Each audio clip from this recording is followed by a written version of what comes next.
And we'll now move to the second case on our docket, which is the State of Florida versus Dortch.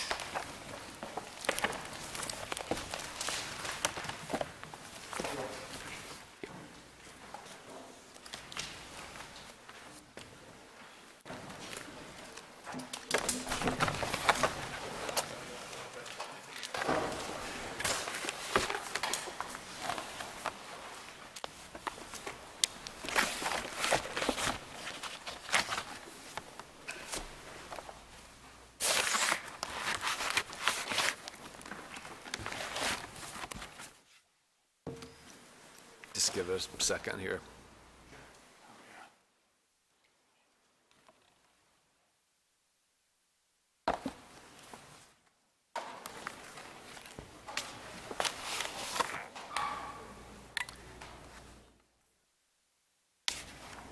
You may proceed. Thank you, Your Honor. Joseph D. Coronado Jr., Assistant Attorney General on behalf of the state. The issue here before this court today is to resolve the conflict amongst all the DCAs, where the fourth, contrary to the decision of the 1st, 3rd, and 5th districts, held that a motion to withdraw a plea was not required to raise a challenge to the voluntary and intelligent nature of the plea. Mr. Coronado? Yes. The record here shows that on October 15, 2015, Yes. 2.5 years ago, Yes. counsel raised the competency to proceed of Mr. Dortch. Yes, Judge. If you look at that, yes. I understand. Just stay with me for a second. All right? He pled guilty or nolo in 2016. Correct. So, as of this date, Mr. Dortch has been in prison, has been behind bars for almost 3.5 years. And as we stand here today, there has not been a judicial determination that he is competent to proceed. Am I correct? Correct. A judicial determination that he's not competent. So as he sits in prison today, he is deemed to be not competent to proceed. I disagree with that, Judge. How is that? Well, there was never an adjudication of incompetence, yes, but there was also never necessarily a request for a hearing in that sense. We have ruled repeatedly that merely raising the question of incompetent to proceed is sufficient to force the proceedings to stop until he or she is determined to be competent to proceed. So once on October 15, 2015, it was determined, it was requested that counsel be that Mr. Dortch be evaluated for competency. As of that date, he was incompetent to proceed until he was determined to be competent. An examination was requested, but if you look at the actual motion, and the motion is really, ultra bare bones. I mean, it doesn't say anything. There was no observations on part of defense counsel. There was no observations in the order that followed from the judge. I mean, it was really just simply 4 lines, of which they cited the rule 3.210B, but nothing more. And he waived the 20-day requirement for a hearing. And that's significant because if you look at the actual order that the trial judge issues a few days later, there's no mention of any rule, only the findings that the examining doctor could have made or should make in his actual report that he's rendering. So we don't really, and if actually the language that's contained within that order, it kind of implies that there's other reasons, not necessarily just to determine his competency for the whole court to determine, but really to determine, what's the relationship going on between the defendant and his counsel. If I understand you correctly, the defense counsel came in. Correct. On October 15th.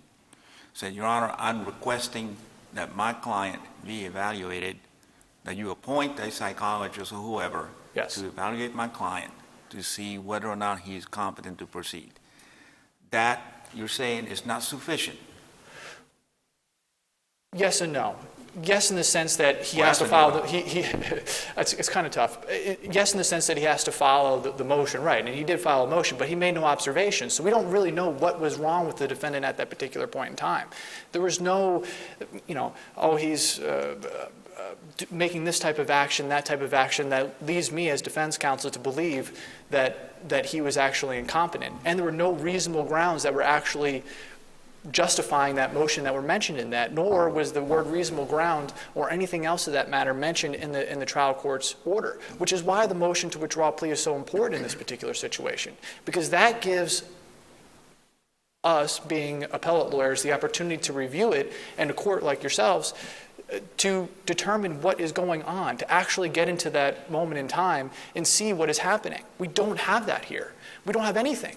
All we have is this bare bone motion and really a bare bones order waiving the actual hearing, and there's plenty of other reasons that the trial court of order it. There's other rules, 3.216, which allows them to raise it as confidentially between the defense counsel and his client to determine whether there's possible any insanity defenses or other things of that nature that could be happening here. Now, can you think of anything more fundamental than a criminal defendant being competent to enter a guilty plea that is going to result in him going to prison?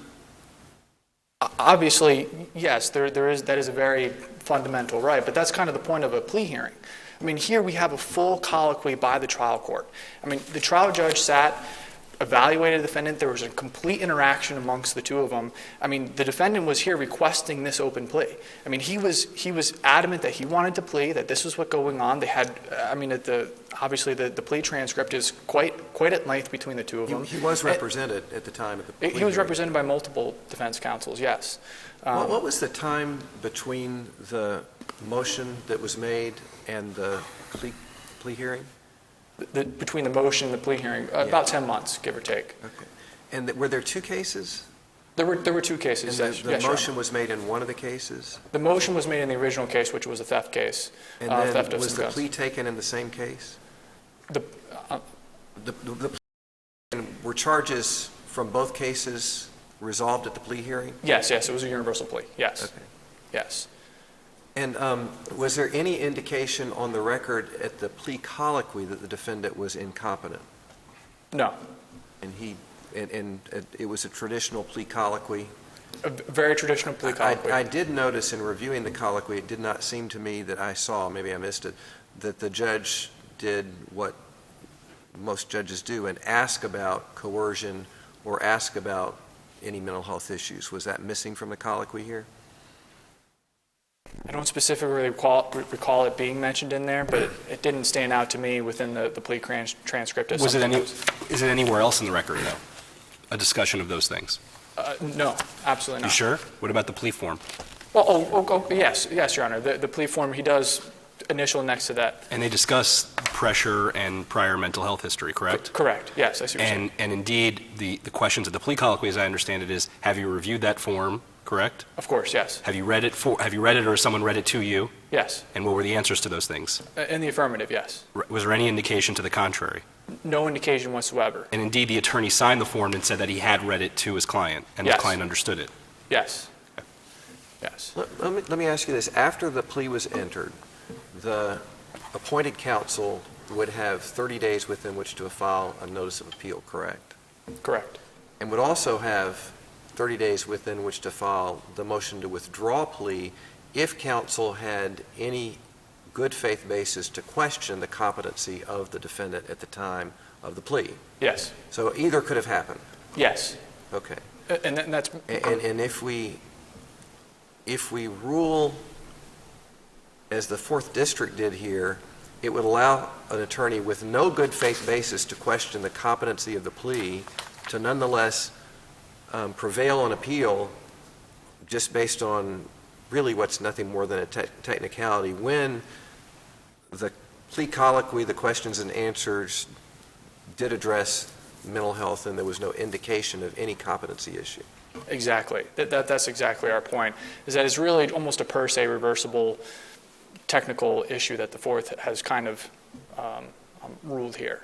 And that kind of leads into the importance of this court's decision in Robinson v. State, which is there's a procedure. The procedure is you have to file a motion to withdraw a plea.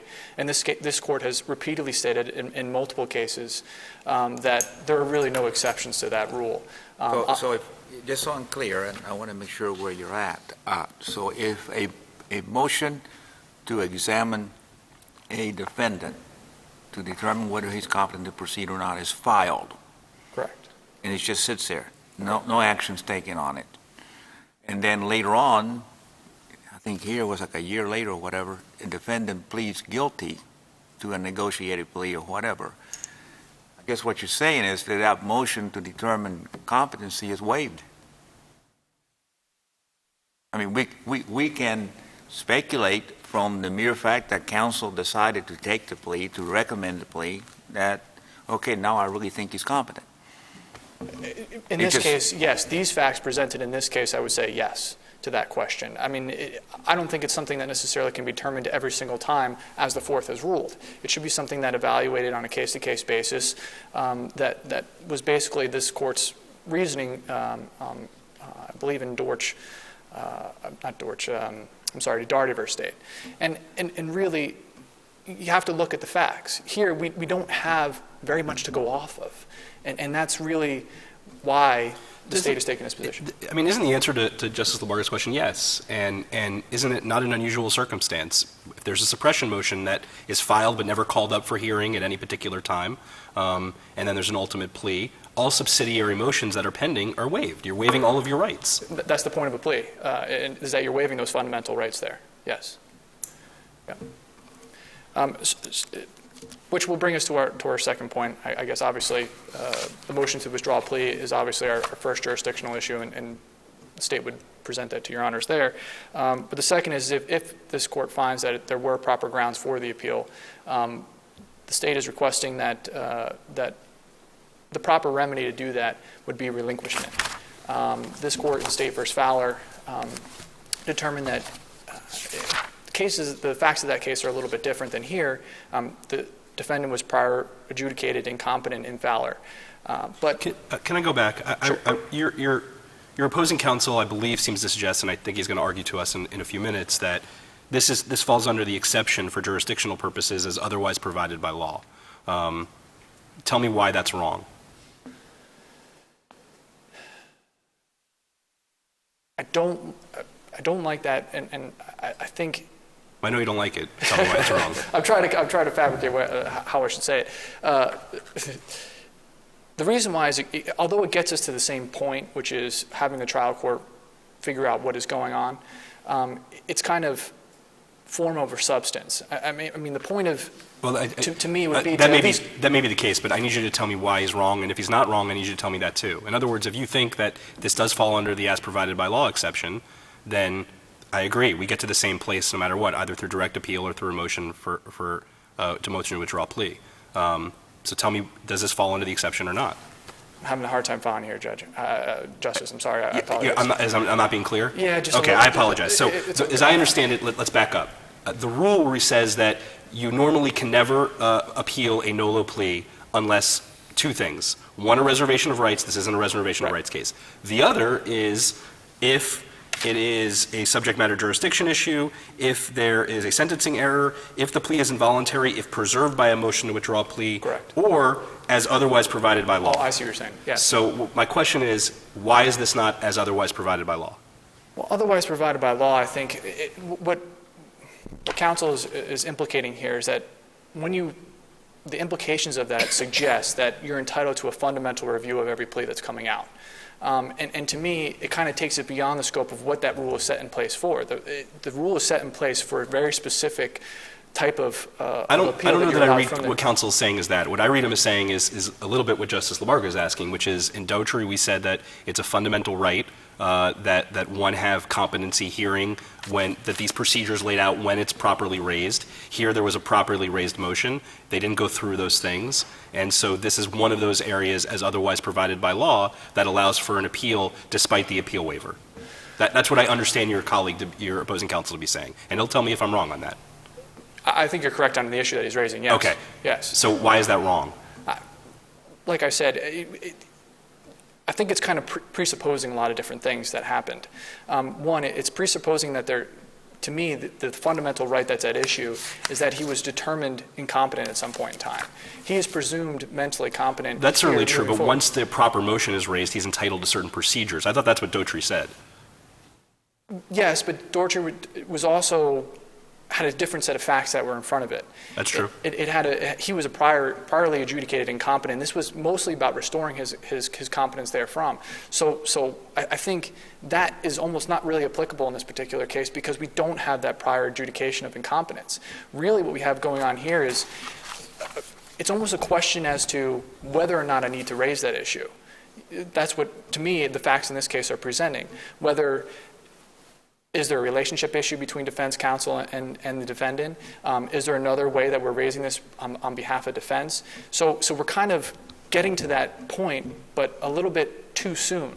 It really requires a look at what was actually presented to the court here. Well, I don't know that I disagree with you that it would be best to have a factual laying out of these things. That's your point. Right. But I guess my point is, you've made a jurisdiction. You said this is a jurisdictional bar. Yes. That the only way you win that argument is if this is not as otherwise provided by law. And what are some other examples of what the otherwise provided by law might be referring to?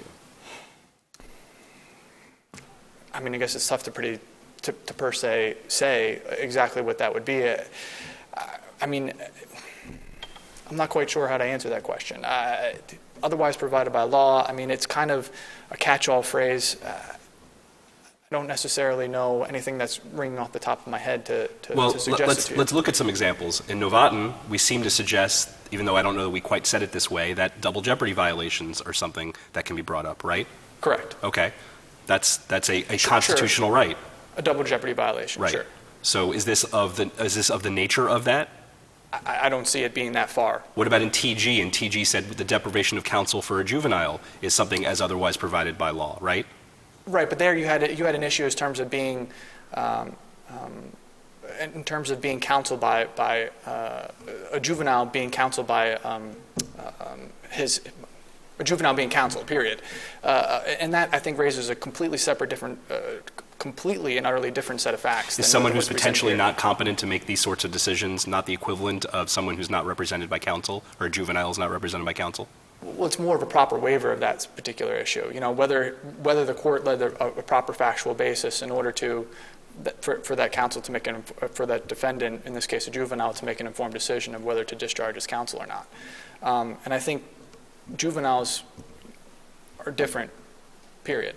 In TG, this court even said that this was a very, very limited exception that they were creating there, and affirmed that Robinson was what this court wanted to hold moving forward.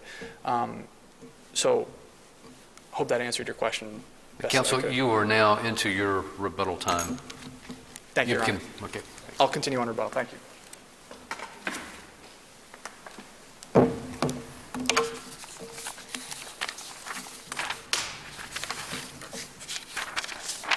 Your Honors, Benjamin Eisenberg on behalf of the respondent, Vernson Dortch. The issue in this case isn't so much whether my client is or is not incompetent, because we do not know. The question really is whether the proper adequate procedures were followed in order to determine whether or not he's incompetent. That is a notion that has dated back decades earlier to the United States Supreme Court's decisions in both Pate versus Robinson and Drope versus Missouri, where the U.S. Supreme Court said the failure to observe procedures adequate to protect a defendant's right not to be tried and convicted while incompetent to stand trial deprives him of his due process right to a fair trial. This court recognized as much when it decided Dougherty. In Dougherty, this court held quite clearly a trial court's failure to observe the procedures outlined in Florida Rules of Criminal Procedure 3.210 through 3.212 deprives the defendant of his due process right to a fair trial. That doesn't really answer the question, though, because we have something else at play here. But I want to ask, before I go there, I want to ask you this. You seem to suggest, correct me if I'm wrong, but you seem to suggest that if it's a fundamental error, that is something that is reviewable under the as provided by law standard, correct? Well, with a certain limitation that, yes, fundamental errors, I believe, can be raised in that, under that subsection, so long as they are done is an issue that pertains contemporaneously with the plea. That's what the decision in Robinson said. So once a defendant enters a plea of guilty, the only points available for an appeal concern actions that took place contemporaneously with the plea. Right, so that would go, in this case, to the voluntariness of the plea, correct? Not to the voluntariness, to whether or not due process was followed. The problem in this case is that you have a motion filed by defense counsel. Whether or not the specifics on it were that much is probably due to attorney-client privilege. But if one is not competent, one cannot voluntarily plead guilty, correct? That's the whole point. That's why, as Justice Lawson said, it's very common in plea colloquies for a judge to conduct a competency inquiry to make sure that it's a voluntary plea. I know my own colloquies, I would always say that a defendant is competent to proceed and is voluntarily, intelligently, and knowingly entering into a plea. You'd make those findings. I agree that it impinges on voluntariness and intelligentness, but it also impinged on whether or not someone has a legal ability to enter into an agreement. Because a plea, as this court recognized a while ago, and as the U.S. Supreme Court recognized in Boykin versus Alabama, it is more than just a confession. It is basically there's nothing left to be due. Well, that's the same thing for coercion, though. If someone is coerced into a plea, they obviously are not doing it of their own free will, and that also raises serious due process concerns, but it goes to voluntariness, right? I don't agree, because I think it's a deprivation of due process. It does go to voluntariness. I agree with that, and if they had moved to withdraw the plea, it certainly could have been raised on that ground. However, it's also a due process violation, and that's what makes it fundamental error. I'm concerned because in Robinson, we seem to lay out some very narrow grounds where you can't appeal other than these exceptions, and the exception that would seem to apply here would be voluntariness. And then in TG, I think your opposing counsel is correct that although we carved out an exception, we essentially said the rule of Robinson still stands and there is no other exceptions to that. Where does that leave us? Well, yes, Justice Luck, the rule of Robinson does stand, and in State v. TG, the rule of Robinson applied, but there was a reversal because the error was fundamental. But the court was very careful to note, quote, "We again emphasize that in all other cases involving a challenge to the voluntariness of the plea," and I'm omitting a few things here, "the procedure of Robinson should be followed." I agree, but fundamental error is not something that arises that often, especially in the context of a plea. Okay, so I want to talk about fundamental error. So this gets us to where I wanted to start. Sure. Is there a difference in your mind between a waiver of a right to a plea and a fundamental error that is reviewable, although unpreserved, can still be reviewed? Fundamental error can be waived, but the problem is the person not the error can be waived, but a waiver of a right to appeal versus I can appeal an error that I did not preserve. But Are those two different concepts? I'm not quite sure how to answer, because I'm going to say that in a situation where someone may or may not be incompetent, that person can't make the decision of whether or not. Take that out of it for a second. Is there a difference between a Can you ask the question again? Yes. Is there a difference between I waive my right to appeal versus I did not object and am raising an unpreserved error under the fundamental error doctrine? Yes, I think there is a difference, Okay. because one, you're not allowed to bring the appeal at all. Isn't that what happened here? Well, no, he never waived his right to appeal. Let's look at the plea colloquy. Okay?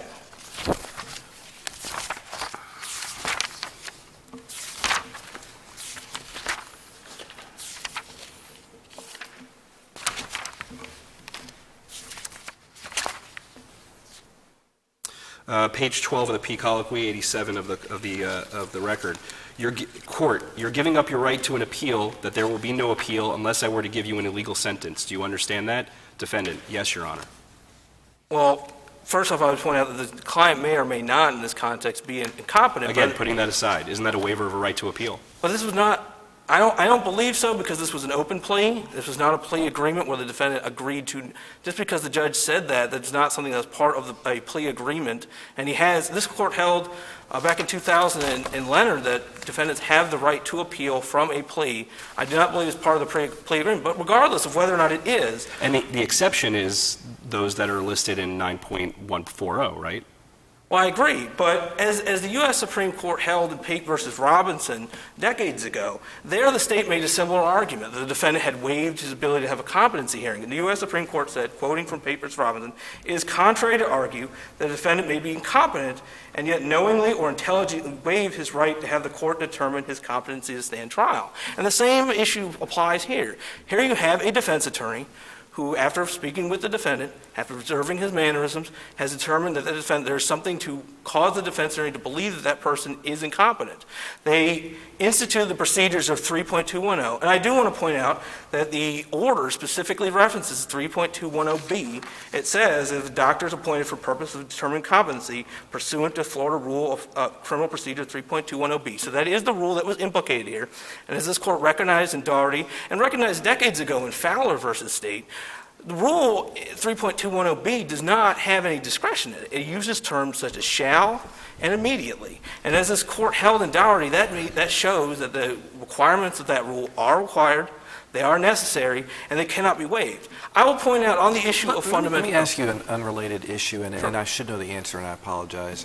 But I do know that all defendants are presumed to be confident until. And the question is that until there's a competency determination or until the motion is filed requesting? What's the until? Well, I think it's until someone has raised the issue of competency such that... But the law is very specific. I just don't remember what the until is. I think it's until there's a determination of incompetency, that a person is legally presumed to be competent. I'm pretty confident that's the law. I believe that they are, but at the same time... Okay, so the defendant here would be legally presumed competent at the time of the plea hearing, correct? I believe so, but whether or not he has still been denied due process. Once somebody questions the competency of the defendant, that needs to be resolved. Exactly. But that's because the procedural rule says it's to be resolved. But in terms of the legal presumptions, I'm pretty confident the case law is that you're presumed competent until there's a determination otherwise, and then you're presumed incompetent until there's a different determination. I mean, I think that's the way the law is. Pretty much black letter law at that. But as Justice Labarga was starting to mention... So assuming that's correct, you have a defendant that's entering a plea who would be presumed competent. I understand that there's a rule that says that once the issue's raised, it needs to be determined. You also have appointed counsel who would have a duty to raise competency if he had any basis to believe that the defendant was incompetent, and correct? He did. Huh? And he did. No, at the time of the plea colloquy, there's a lawyer standing there representing this person who would have a duty at that point to say, Judge, hold on, I have a reason to believe that my client may not be competent, and they would have an obligation to raise it at the plea hearing. I mean, clearly that's true, correct? Correct. However, they've already challenged. And then you have a judge that has a legal obligation to stop everything if the judge during the plea colloquy has any indication that the person isn't competent, correct? And the trial judge in this case did enter an order to determine competency because one of the parties, that is defense counsel, felt that there were reasons to challenge. I'm talking about what's going on at the plea hearing and the protections, other than the rule, that are there to assure that a person who really is incompetent at the time of plea has all the protections. That we have a presumption, but we also have an attorney and a judge who are duty-bound by law to raise the issue at that hearing if there's any reason to believe that the person is not competent, correct? Well, they were duty-bound to follow the rules set forth by 3.210. Okay, that's a different question. I understand that. But they also were duty-bound to raise the issue during the competency hearing and get that issue addressed if there was any indication at that time that the defendant was in fact incompetent. Justice Lawson, I agree, but at the same time, It's pretty clear on the face of the record that defense counsel was not providing... And then you have an appellate lawyer or the appointed counsel who was duty-bound to file a motion to withdraw plea if he had a good faith basis to believe that the defendant did not voluntarily enter the plea based on a competency issue, correct? Well, no, Your Honor, because the problem is, and as the Fourth District Court of Appeal indicated, by the time it gets to an appellate lawyer, which is, as you mentioned, I would not be able to move to withdraw the plea because the time to file a motion to withdraw a plea post-sentencing... Who files a notice of appeal? The trial counsel. Right. Well, you mentioned appellate counsel.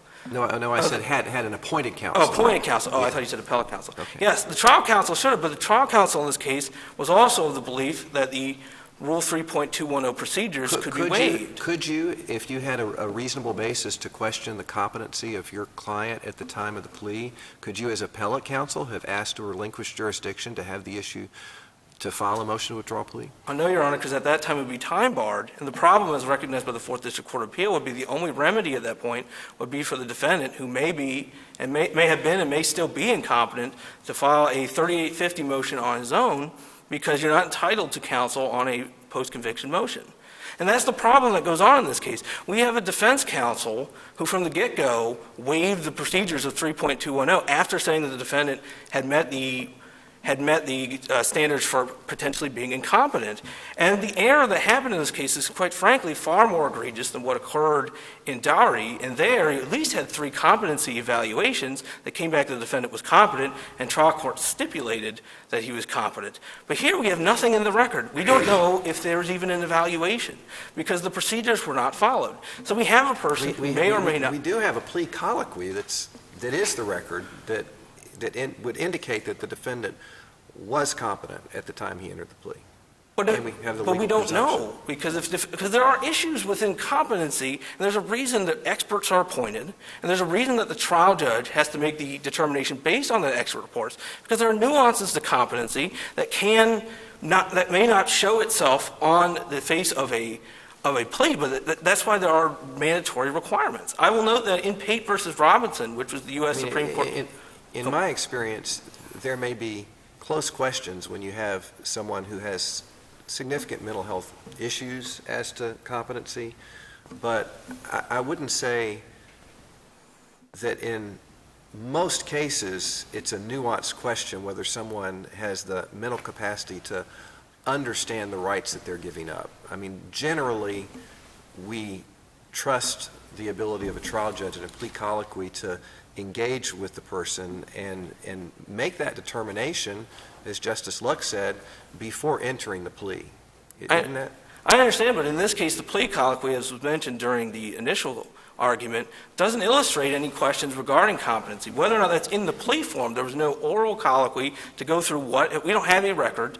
We don't have anything to say that this person is competent. We're presuming that. I will note that the plea form also says that the defendant entered this plea contrary to the advice of his counsel, and that the trial judge said, there's going to be a 3-year mandatory minimum, and the defendant kept asking that he serve no time and that everything be made to probation. There are questions in that regard. I understand that alone may not have triggered a sua sponte need for a competency evaluation, but the point is that the procedures set forth by 3.210 through 3.212 are mandatory. That is a rule of law that has come down for decades with this court, beginning with Fowler, continuing with Dougherty.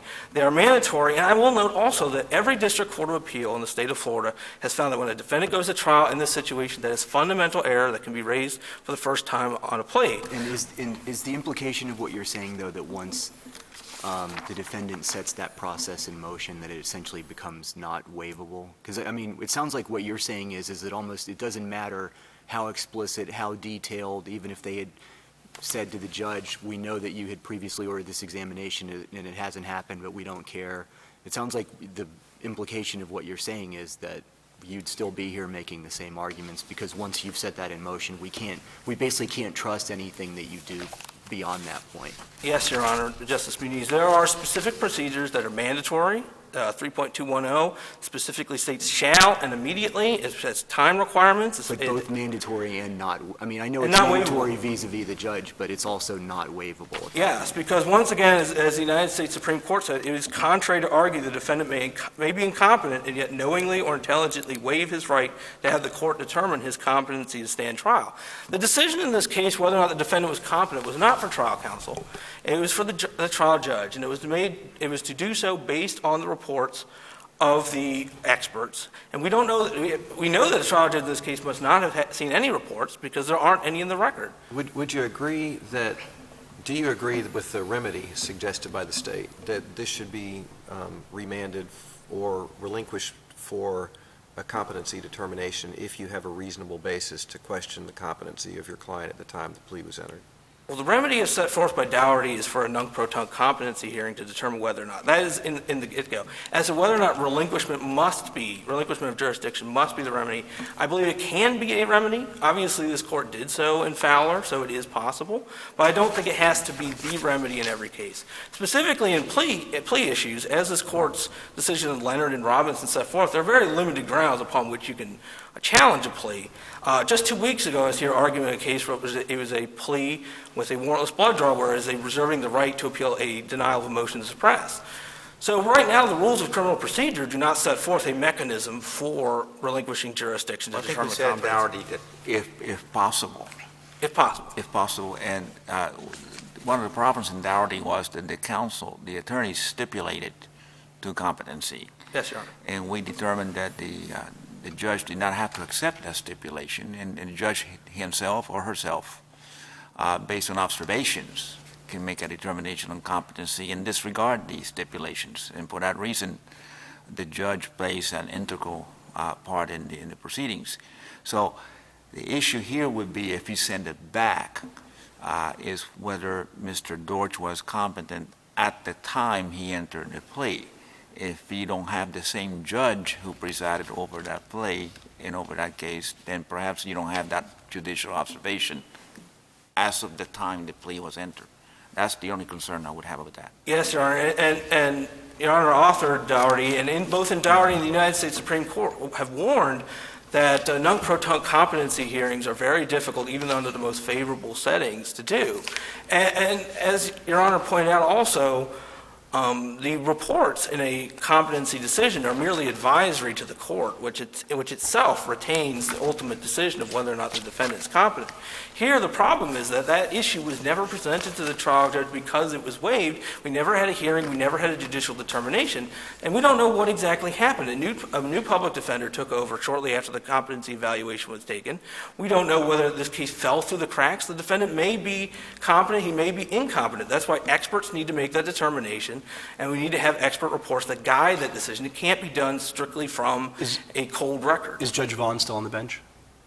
I'm not sure. I'm not sure if he's in criminal. I don't know if he switched out. Well, whether he's in criminal, I mean, is he still a judge? I'm not 100% certain. And then you would agree that this only affects the conviction with regard to the case where the competency evaluation was sought, not in the what we used to call in Miami the inside charge, the assault charge of a prisoner. No, Your Honor. Actually, at the Fourth District Court of Appeal, both cases were consolidated because the argument was that it affected both cases. Because if he's incompetent to enter a plea into one case, he'd be incompetent to he'd enter both pleas at the same time. Sorry, please go ahead. Okay, but I mean, if you're relying on a technicality, really, because there's no argument that there's a good faith basis to believe that the presumption of competency is not valid in this case, then it seems like if the sentence that you're concerned about was entered in a case in which the motion was never filed, that, I mean, if we're going to technically follow the rules, then we technically follow the rules, and that was an issue in the case where it was filed, but it's not an issue in the case where it wasn't filed.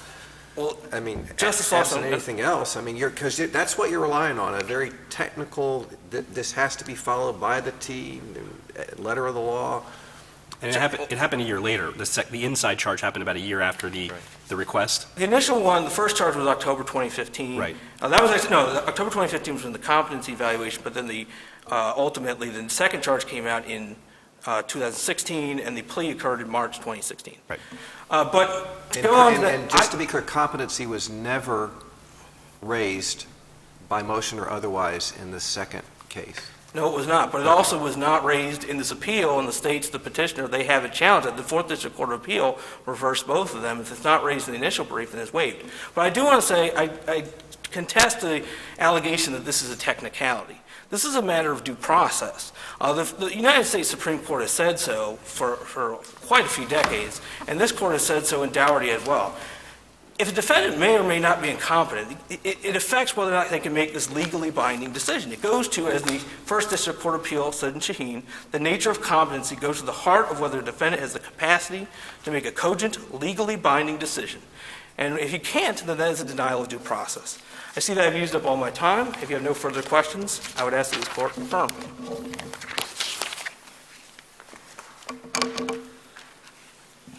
I think I'll be very brief. I agree with Justice Lawson here and Justice Luck that we're presuming a lot.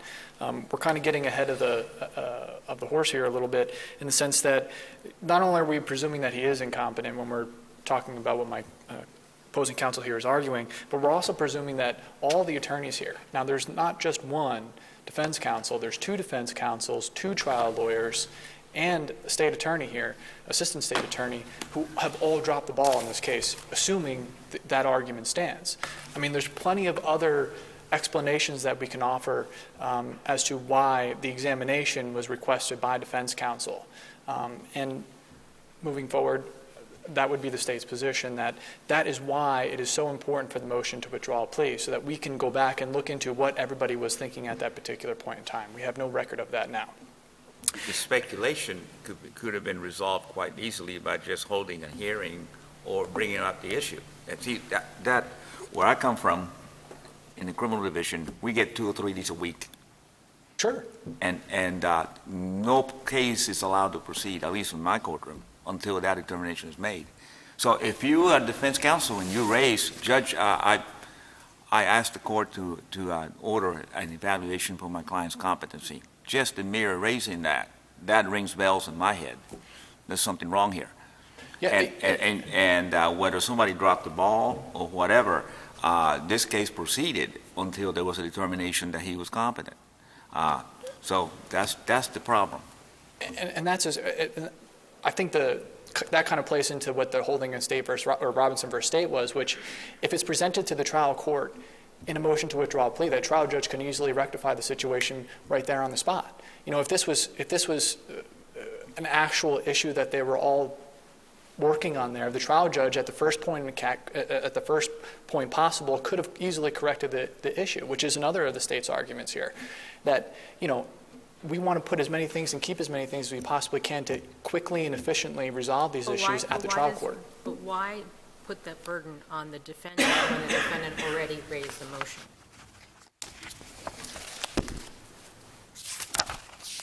Right. I mean, should there not be some burden on the state also as well to say, there's a motion pending, Your Honor, before you take this plea on competency?